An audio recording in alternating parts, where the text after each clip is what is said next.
Good morning everyone. 12th Commerce, English Medium, Economic, chapter number 9.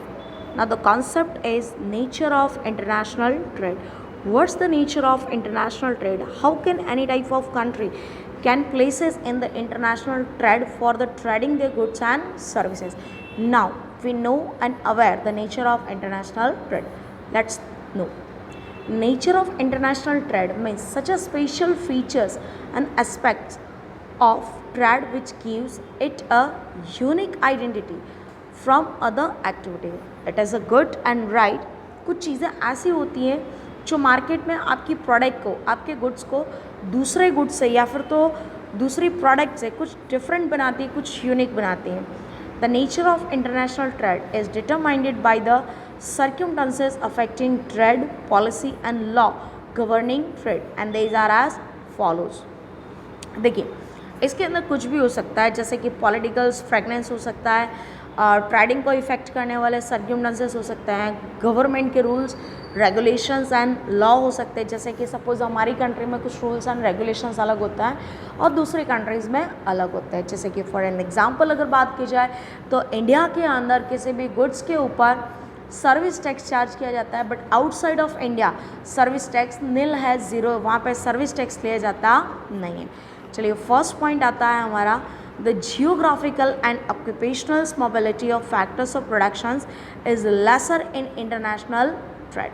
हमारे जो occupational mobility होनी चाहिए फैक्टर्स ऑफ प्रोडक्शन की, it is a too less. Now in this point, labor is less mobile in international trade owing to policy and social reasons.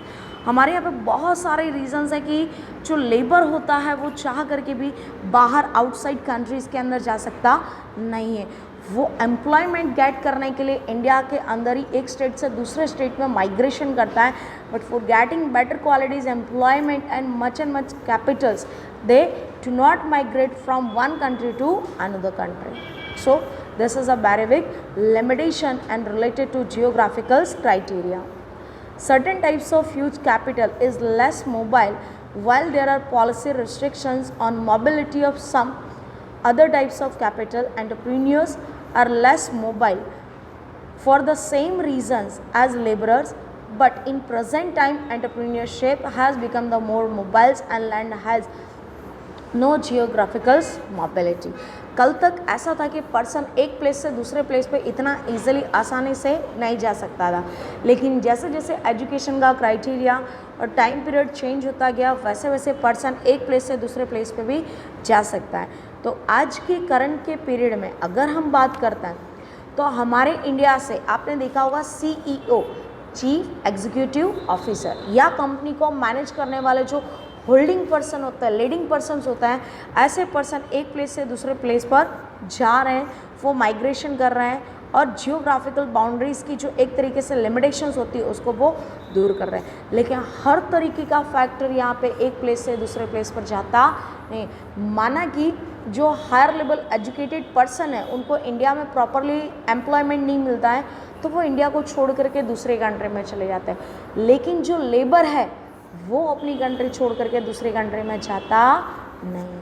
So the geographical and occupational mobility of factors of production is lesser in international trade. Hence owning to lower mobility of factors of productions the size of international trade is restricted to some extent. कुछ कारणों से international trade की जो size है वो इस तरीके से बैंडेड है या रिस्ट्रिक्टेड है, हम चाह करके भी उसको बढ़ा सकते नहीं है. Reason lower mobility of factors of productions. चलो, एक फैक्टर की मोबिलिटी होगी, लेकिन ज़रूरी है कि सारे के सारे जो फैक्टर्स हैं वो एक जैसे ही मोबाइल करेंगे एक प्लेस से दूसरे प्लेस. चलो, एंटरप्रेन्योर्स की तो मोबिलिटी है, बट क्या लैंड की होगी, कैपिटल की होगी, लेबर की होगी. चलो, कैपिटल की हो रही है, एंटरप्रेन्योर्स की हो रही है, बट लैंड और लेबर की तो होने वाली नहीं. So here is the lesser and lower mobility of factors of productions. Second आता है trade in many varieties of goods.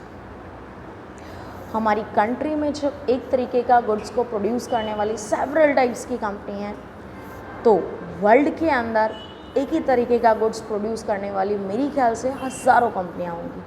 अब हज़ारों कंपनियों के जो गुड्स की क्वालिटी होती है, क्वांटिटी होती है, उसमें काफ़ी ज़्यादा हमें वैराइटीज़ देखने को मिलती है and it is a depend on customers choice.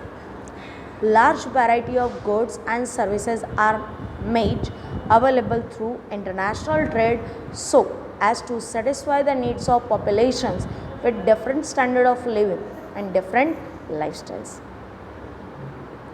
International trade के अंदर इतने सारे गुड्स एंड सर्विसेज अवेलेबल्स हैं वैराइटीज़ के कि जो पॉपुलेशंस के डिफरेंट टाइप की नीड्स को भी क्या कर सकते हैं, सेटिस्फाई कर सकते हैं and it is related to standard of living and different type of life style, जिसके कारण धीरे धीरे पीपल्स की लाइफ स्टाइल चेंज हो रही है।